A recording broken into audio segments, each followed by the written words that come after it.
Hey everyone, Tactics here, and this week we got some exciting announcements for the Shadowlands patch 9.2 Eternity's End, and in this video I'll be going over everything that we know so far about the patch, from the return of tier sets to equipping 2 legendaries and much more. So let's start off with the new zone and raid coming in this patch. So with this patch we'll be heading to Zereth Mortis. It's the place that creates the afterlife, and this new zone will be at least partially tied to the new player progression system in the cipher of the first ones. The system is looking like it's going to be your only system granting additional player power in this new patch here, with both Renown and Soulbinds confirmed as not being updated. There aren't any real details about the system yet, but I really hope Blizzard has learned from Korthia and it doesn't tie this to like a rep grind where you have to spend 2 hours a day every day just going there to try and get your power unlocked. Maybe lets us progress it through other forms of content like Mythic Plus, rating, PvP, right? So I hold my full judgment on this system until it hits the PTR, but I'm a little bit worried. I'm concerned about, previous mistakes regarding this kind of stuff. As a side note, in this zone, Zereth Mortis, you will be able to eventually unlock flying, so that's just a nice little extra there. The raid itself is Sepulcher, I believe. Sepulcher? First ones? We'll go with that, but I'm sure someone will correct me in the comments if I'm wrong. It's going to be 11 bosses, up from 10, both Castle Nathria and Sanctum of Domination, and it includes both Anduin as well as the final boss, the Jailer himself.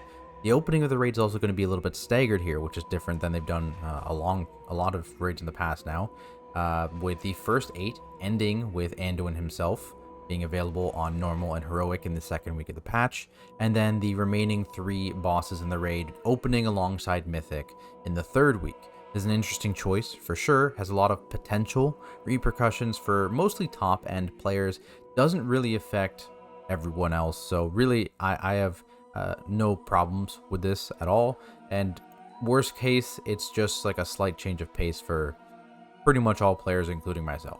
I do actually hope though that this signals that maybe they're taking a bit more of a Final Fantasy approach with the testing of these bosses. I think it would be really cool if they just don't do any PTR testing at all for these final 3 bosses, and they let those world first guilds go in completely blind and just see what happens, right? As a race to world first viewer, I have that on, every hour I'm awake when it's on, and I think that would be really fun to watch, but maybe that's just a pipe dream. Moving on, return of tier sets. Lots of people are excited about this. They are making a return as promised, with 2 and 4 set piece bonuses available for every class, and a unique transmog as well, though I'm honestly not too excited about the transmog aspect of them, but tier sets being back, great news. I'm happy about that. The big change though is the way tier is actually acquired. You'll be able to get it from both PvP and Mythic Plus. Yes, Mythic Plus tier sets, PvP tier sets.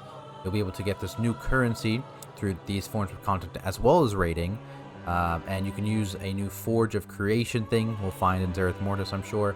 Not entirely sure how it's going to work as of yet, whether it like transforms a piece of gear into tier gear, or it just makes that piece of gear function as tier gear, so like it keeps its stats instead of having a set like block of stats for druid tier, for example. So we'll see how that actually functions, but regardless, it's a huge step up from the previous tier systems, and especially the Shard of Domination system we had in this patch, where we were kind of forced into having those shard gears as they were basically an eye level boost if you had the highest eye level shard gears, right? So great change, honestly, from Blizzard, listening to players that want other ways of getting these forms of gear, and I'm excited for it.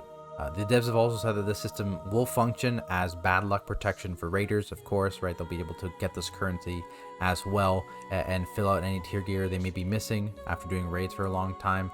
And it's also going to function as catch-up for alts and new players, and that's just great to hear this is coming in at patch launch instead of in a 0.5 patch. So happy to hear about that. From there, we have legendary changes, and it looks like you're going to be free from farming Torghast in the new patch, as materials to upgrade them are going to be coming from this new zone directly, which I'm sure a lot of people, myself included, are very happy about, because I am just about done with Torghast, I'll be honest with you. On top of this, you're also going to be able to unlock the account-wide ability to equip 2 legendaries, 1 regular legendary item and 1 covenant legendary. And this is where I'm gonna maybe, you know, maybe I'm being a little picky. Maybe I have a bit of an issue with this. So I love and 100% am for the idea of equipping 2 legendaries. I think the restriction of making one of them be a covenant-specific legendary takes away a lot of the freedom that came with covenant swapping in 9.1.5. Requiring classes to use their covenant-specific legendary, I think, is essentially just a blanket buff to all covenant abilities in the game, right? Which means for a covenant to be competitive for a specific spec, not only do you need a good covenant ability, you need decent soul binds, and you need, of course, to have a good covenant legendary itself. It's just adding an additional layer of balancing required by Blizzard to make covenants, multiple covenants, viable for a specific spec. And while being viable or meta, as it were, the meta covenant may not matter to some of you, I think in today's age of gaming, a lot of people just want to be what's quote-unquote best for whatever reason they may have, whether they're competing at the top end or not, or even if they're not the best, they want to be not too far off, right? There are specs right now, I'm sure, that maybe have 2, maybe even 3 good covenants, viable covenants, maybe in different situations, but they don't really use their covenant-specific legendary because they have a good other legendary they use. But now, what if all of a sudden 2 of those covenants, right, they just have bad covenant legendaries? It's not a big deal if you're not using it and you have another good legendary, but with this change, now maybe 2 of those covenants you're no longer really using because one of them just has a really good second legendary option. All of a sudden that flexibility is kind of gone, right? Using Guardian Druids as an example here because that's what I'm familiar with. I'm sure this applies to other specs as well. As it stands, Guardian Druids super flexible right now. They're able to swap to whatever covenant their group needs. We don't lose a huge throughput, amount of throughput rather. Obviously some covenants are still going to be better than others in different situations, right? Venthyr, great if you're pulling around Incarn. Night Fae, just good in general, good generalist, good single target burst damage, right? But in general, you're not going to be losing a ton of throughput switching between those covenants. Maybe a not insignificant part of that is because the dominant legendaries in both Mythic Plus and Raid are general legendaries, so you can use them regardless of your covenant, right? But come patch 9.2, all of a sudden you're going to see a big power shift coming for Guardian Druids, right?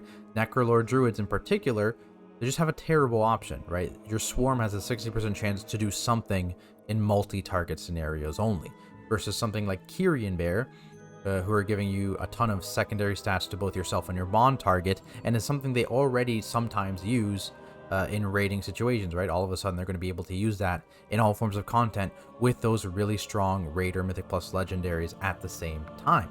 All of a sudden that gap between Necrolord and Kyrian Bear is it just grows a lot, honestly. Like that's going to be a huge power gap between those 2 covenants for Guardian Druids. With no changes, Necrolord is just going to move from being the worst covenant, but not a terribly huge loss in throughput, to by far the worst covenant, resulting in you losing out quite a bit if you choose it. And that's kind of where my hesitations with this systems lie. I really do think you should be able to equip 2 legendaries, but it should just be that, full stop. 2 legendaries.